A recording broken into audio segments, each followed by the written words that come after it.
کہ نظام سرمایہ داری کے حامل یہی دلیل پیش کیا کرتے تھے، یہی دلیل پیش کرتے ہیں، اور سب سے بڑا نظام سرمایہ داری کا مؤید یا حامل تو ہمارا خود مذہب پرست طبقہ ہے نا۔ یہ دلیل اس کی طرف سے دی جاتی، دلیل یہ دی جاتی ہے، قرآن کریم میں بار بار یہ کہا گیا ہے نا صاحب استطاعت لوگوں کو کہ ایسا انتظام کرو کہ بھوکوں کو روٹی ملے، محتاجوں کی ضروریات پوری ہوتی چلی جائے، کوئی کسی کا دست نگر نہ ہو، کوئی رات کو بھوکا نہ سوئے، اس کا انتظام کرو۔ قرآن میں بار بار اس کی تاکید کی گئی ہے۔ کہا قال الذین کفروا للذین آمنوا، یہ جماعت مومنین جو اس قرآن کے ان احکام کو پیش کرتی ہے اور ان لوگوں سے یہ کہتی ہے، یا ان سے نہیں، بہرحال آپس میں ہی یہی کہتی ہے، ایک دوسرے کو تائید کرتی ہے اس کی کہ ایسا نظام قائم کرو کہ کوئی بھوکا نہ رہے، لوگوں کی روٹی کا انتظام کرو۔ یہ سمجھیے آیت میں یہی آیا ہے۔ تو کہا یہ لوگ یہ کفر کی بات کہہ رہے ہیں، کافر یہ بات کہتے ہیں جواب میں کہ اَنُطْعِمُ مَن لَّوْ يَشَاءُ اللَّهُ أَطْعَمَهُ، کہا کیا کہتے ہو؟ اگر اللہ کو یہ منظور ہوتا کہ یہ بھوکے نہ رہیں، یہ غریب نہ رہیں، یہ مفلس نہ رہیں، تو اس کے لیے کیا مشکل تھا کہ وہ خود انتظام کرتا اور ان کی روٹی کا خود انتظام کرتا؟ ہم سے کیوں کہہ رہے ہو؟ تم سے وہ کیوں کہہ رہا ہے؟ وہ انتظام نہیں کر سکتا۔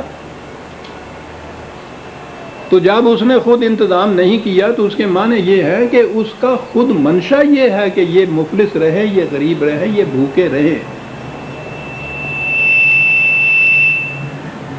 کہا ان سے کہو کہ ان انتم الا فی ضلال مبین، مبین، کہا اس کا جواب اس سے سوائے اور کیا دیا جا سکتے کہ بڑی کھلی ہوئی گمراہی کے اندر ہو تم لوگ جو یہ کہتے ہو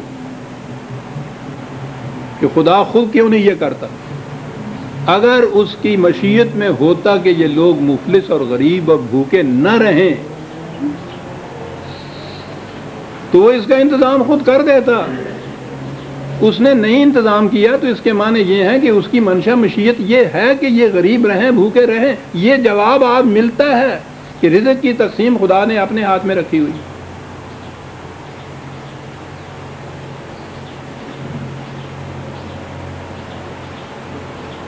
جو بھوکا ہے جس کو نہیں ملتا، یہ اس کی مشیت میں ہے کہ یہ بھوکا رہے، تو اس کی مشیت یہ ہے کہ یہ بھوکا رہے، اور اگلی آیت میں وہ یہ کہتا ہے کہ اس کی روٹی کا انتظام کیوں نہیں کرتے۔ دیکھتے ہیں قرآن میں تضاد کیسے پیدا کرتے ہیں یہ لوگ۔ پہلے تو وہ جواب جو قرآن نے کہا ہے کہ یہ مشرکین اور کفار کی طرف سے یہ جواب ملتا تھا کہ خدا خود کیوں نہیں کرتا، یہ جواب یہ جو مسلمان کہلانے والے اپنے آپ کو ہیں، یہ جواب ان کی طرف سے ہوتا ہے۔ اور اس کے بعد اگلی آیت میں جب یہ دیکھتے ہیں کہ خدا تو یہ کہتا ہے کہ ان کی بھوک کا انتظام کرو،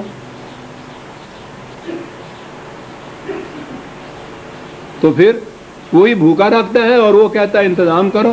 تو کہا پھر یہ کہتے ہیں کہ یہ تضاد جو ہے قرآن میں، آیت ایک ان میں سے منسوخ ہے۔ چلیے جناب،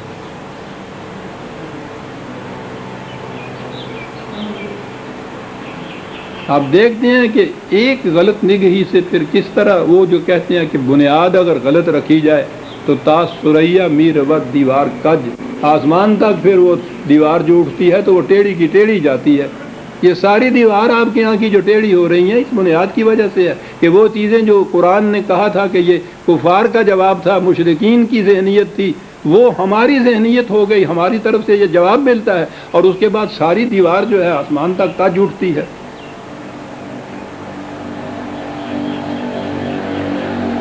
اہل کتاب کے متعلق تو ہم نے کہہ لیا کہ ان کی کتاب محرف ہے، اس لیے اس میں یہ کچھ کہتے ہیں۔ اپنے متعلق کیا کہا جائے گا؟ اس کتاب کو تو محرف کوئی نہیں مانتا میں سے۔ تو غیر معرف بھی ہے، اسی طرح سے ہے جیسے رسول اللہ کو ملی، جیسے خدا نے دی، اور پھر یہ دو جو تضاد اس میں پایا جاتا ہے ان کی غلط نگہی کی وجہ سے، اس کا جواب پھر یہ ہے کہ یہ آیتیں منسوخ ہیں سب۔ یعنی نظام غلط نہیں ہے ہمارا، وہ تو خدا کی منشا کے مطابق ہے۔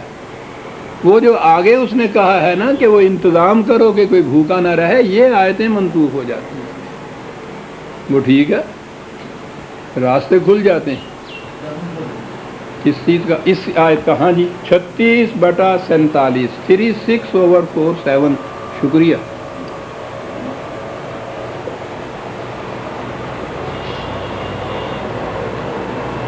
میری کتاب جو ہے کتاب التقدیر ہی اس کا نام ہے، اس میں آپ دیکھیں گے تو یہ تمام اس قسم کی آیات جن سے یہ کہتے ہیں کہ یہ خدا نے کہا ہے کہ ہم چاہتے تو یہ ہوتا اور ہماری مرضی یہ ہے، اور اس کے بعد یہ کہ خود ہی قرآن میں وہ چیزیں دی ہوئی ہیں جو اس نے کہا ہے کہ تم یہ کیوں نہیں کرتے۔ میں نے تمام بحث کی ہے اس کتاب کے اندر، نام ہی اس کا کتاب التقدیر ہے۔ اور یہ جو تقدیر کا مسئلہ آپ کے ہاں آیا ہے، یہ تو خالص مجوسیوں کی طرف سے آیا تھا، ایران کا یہ مذہب تھا، کہیں سے بھی آیا ہو آپ کے ہاں، اس نے آ کے کہیں کا بھی نہیں رکھا ہم۔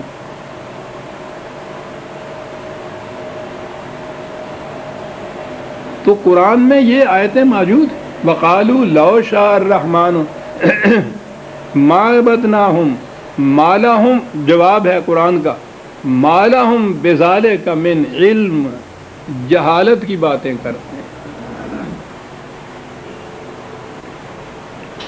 إِنْ هُمْ إِلَّا يَخْرُصُونَ، اٹکلیں دوڑاتے ہیں۔ علم نہیں ہے، یہ جہالت ہے، یہ کہنا کہ یہ خدا کی مرضی سے ہو رہا ہے۔ دلیل نہیں ہے، کٹ حجتیاں ہیں، کاٹ کے رکھ دیے قرآن نے۔ مشرکین کے یہ اقوال بتائے، کفار کے یہ جواب بتائے، اور اس کے بعد کہا یہ کہ یہ دلال مبین میں ہے، کھلی ہوئی گمراہی ہے، یہ علم پر مبنی نہیں ہے، دلائل پر مبنی نہیں ہے۔ اور ہم ہیں کہ ہمارا انہی چیزوں پر ایمان ہے۔ وہی جواب ہم دیتے ہیں کہ جو نہ علم پہ مبنی نہ دلائل پہ، اور بڑی بات یہ ہے کہ قرآن کے خلاف جو جاتا ہے۔ کہا ام آتیناہم کتابا من قبلہ فہم بہ مستمسکون، ہم کیا جواب دیں گے؟ ان سے کہو کہ کیا کوئی خدا کی کتاب ہے تمہارے پاس ایسی جس میں یہ لکھا ہو اور تم اس کے ساتھ چمٹے ہوئے ہو کہ ہم اسے نہیں چھوڑ سکتے، یہ تو خدا کی کتاب ہے۔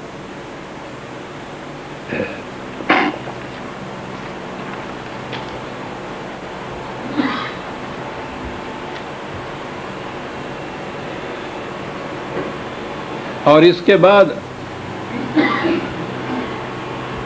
ان کی طرف سے جو دوسرا جواب دیا جاتا ہے،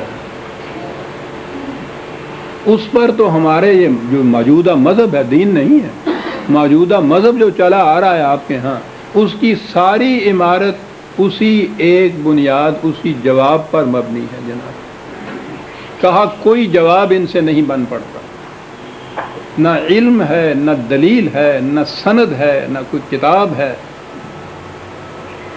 جواب کوئی نہیں بن پڑتا۔ تو اس کے بعد کہتے یہ ہیں بل قالوا انا وجدنا آبانا علی امت و انا علی آثارہم مہتدون۔ بات اصل میں یہ ہے کہ یہ سب ہمارے آباء و اجداد کی طرف سے ہوتا چلا آ رہا ہے، ہمارے اسلاف کا یہ مذہب ہے، سلف صالحین یہی کہتے چلے آ رہے ہیں، اور ہم ان کے راستے پہ چلتے چلے جائیں گے۔ سیدھی بات ہے صاحب، ہم نہیں جانتے کہ اس کے لیے دلیل کیا ہے، علم کیا ہے، کتاب کیا کہتی ہے، یہ سب کچھ وہ جانتے تھے جو ان کے لیے تھا، ہم تو ان کے راستے پہ چلے جا رہے ہیں۔ کہیے عزیزان من، کوئی ان کے ہاں کی کتاب، کوئی رسالہ، کوئی اخبار، کوئی مضمون